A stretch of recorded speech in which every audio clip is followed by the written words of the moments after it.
আমি এই মুহূর্তে আছি জামালপুর জেলার ইসলামপুর উপজেলার গোয়ালেরচর ইউনিয়নের যে গোয়ালেরচর উচ্চ বিদ্যালয় আছে, সেই উচ্চ বিদ্যালয়ের একটি মানববন্ধন অনুষ্ঠিত হচ্ছে।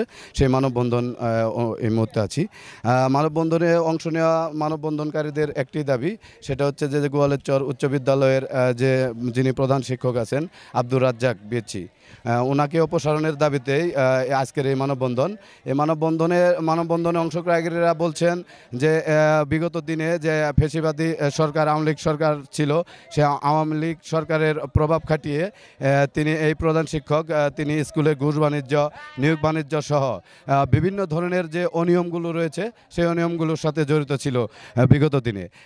তাই তারা অতৃষ্ট হয়ে এবং তারা এক প্রকার তার কাছে জিম্মি অবস্থায় ছিল। সেই জিম্মি দশা থেকে মুক্তি পাওয়ার জন্য আজকে তাদের এই মানববন্ধন। এলাকাবাসীর সর্বস্তরের মানুষজন এসেছেন আজকে, সেই এলাকাবাসীর সর্বস্তরের মানুষজন এসেছেন মানববন্ধনে অংশগ্রহণ করতে।